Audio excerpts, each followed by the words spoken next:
Today on the table I have the THC 9 and the Ruger Security 9.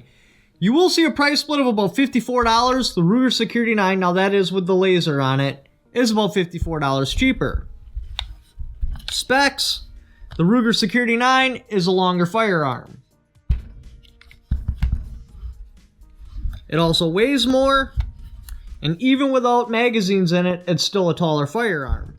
Now, the THC 9 does give you two magazine options. You can either run the cutoff one, which is 13 plus 1, or you can run your extended mag. It looks like this, which will give you a total capacity of 18 rounds because it's 17 plus 1. So this will allow this particular firearm to fill multiple roles. The Ruger Security 9, you do get a flush mag. It does feel really good though in the hand. You're looking at 15 plus 1 for a capacity. And you also, when you purchase the firearm, you're going to get your laser adjusting tools, a cardboard box, a second 15 round magazine, owner's manual, and a pretty cool sticker.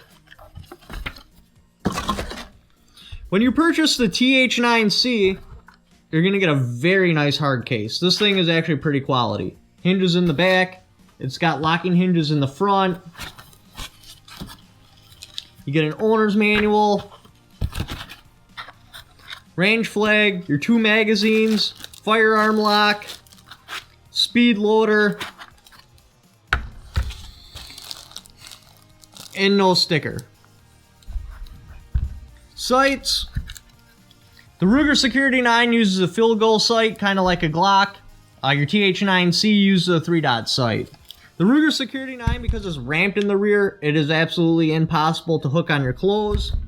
The TH9C, you can hook on your clothes because there is that little bit of ledge there. So you could operate this firearm one-handed. You could not with the Ruger. You would have to find the corner of a table, which because of how the front end's designed, that really wouldn't work out. Basically go Operation Valkyrie on it, but it would be very difficult to do. Trigger brake.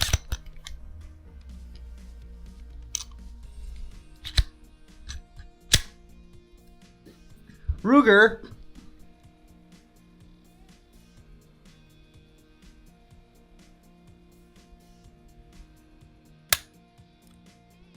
a little bit of movement in the front sight, as you've seen on the piece of paper. When the front sight moves, you are going to be a little bit off target. I turned the laser on the Ruger so you can see I am actually aiming in the right spot, but due to the trigger brake it makes it move. TH9, single action mode. I'm going to aim for the P in high point.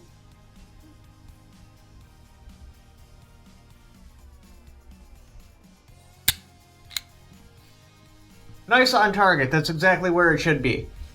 Double action mode.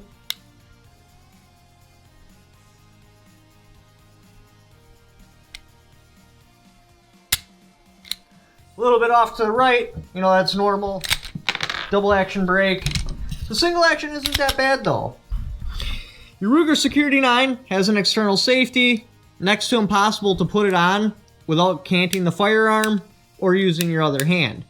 It's not really that big of a deal because putting on the safety isn't important. It's coming off with the safety. But you need to be aware of it so you don't turn it like this to put your safety on and swipe anybody in the shooting lanes next to you. Your TH9C has different options because this is a double single. So you can go with hammer back, safety on. You can decock the hammer and just roll like that because this trigger's heavy enough to where you couldn't accidentally discharge it. You'd have to be pretty deliberate about it. Or you can even go hammer down on safety. I really do like those options.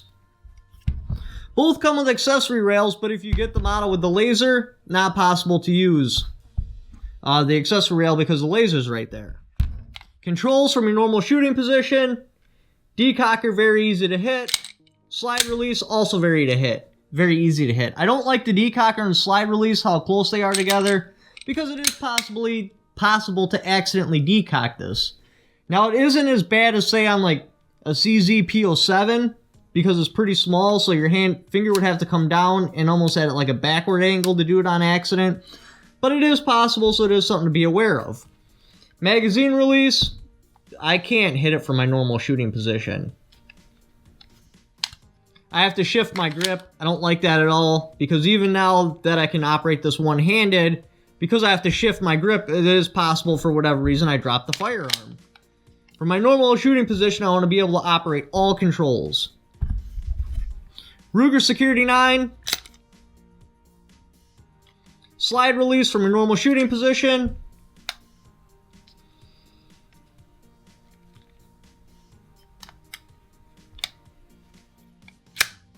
Very hard to press. I swear I've been able to do this in the past, and this is a slide release because it does have texture on top for pushing down. Safety coming off, very doable.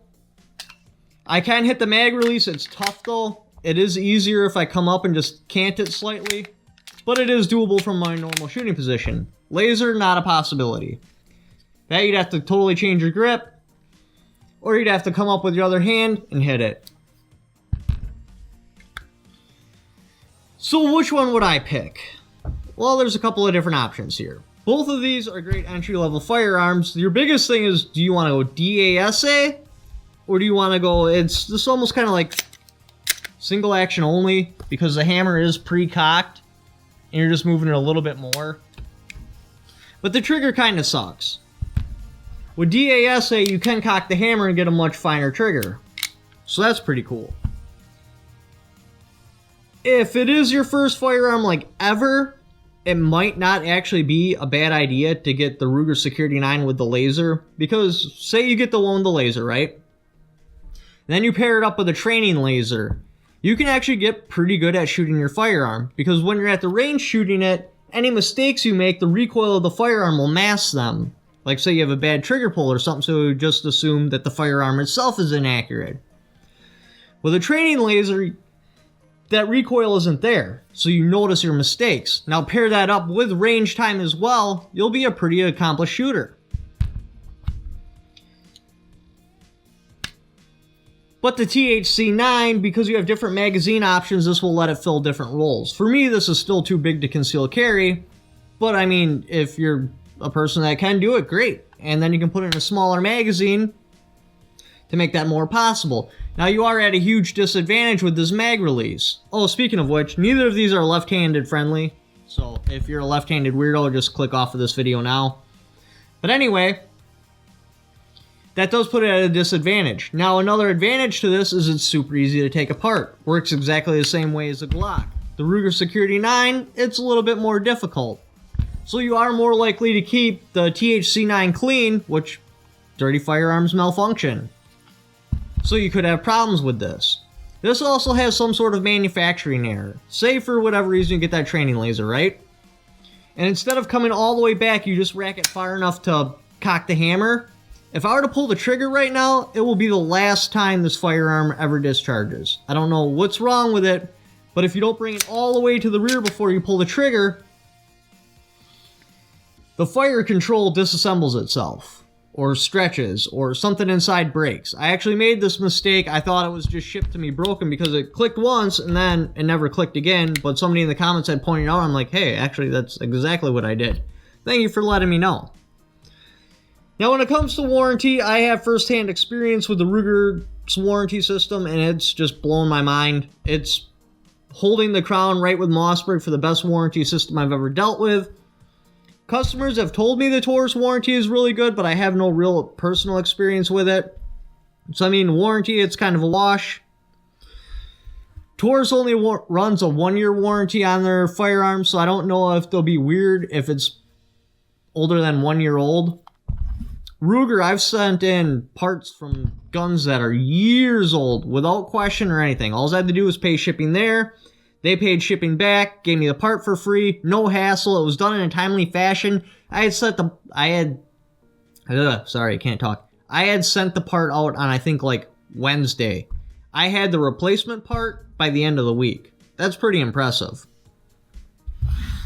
So myself, out of these two firearms, I just personally think there's more advantages with the THC-9. So this would be my pick. Now, I've never had a company send me anything before, and this company right here had actually sent me this training laser to help improve my trigger brake tests, which I'd like your guys' feedback on it, what you guys think of it. So, I'm going to be plugging this company. They even give me a discount code for you guys to use, which I can't remember, but it has something to do with a farmer. I'll put it in the description, or I'll just annotate it in. Now, this particular training aid has an advantage, because this one you can feed from the magazine. A lot of the other ones you can't. Now, the actual coloring of it, I already talked to them about this. It needs to change because it looks way too much like a real bullet. Not saying you guys aren't smart enough to be able to tell the difference, but the fact is, it could make an accident happen. So they may be changing the color to completely chrome, or just making the tip blue, or the tip red, or something like that. So that's an improvement I can't wait to see in the future. But definitely, if you're thinking about getting a training aid, I mean, you don't have to. I mean, you can go to any company you want, but I mean, these guys were the first, like, official sponsors I've ever had, so it would be pretty cool if you used the code and went through them. Just to put it into perspective, I grabbed a shield. The laser isn't zeroed on this. I'm still going to aim for the same spot, though, on the P. You'll see both lasers jump.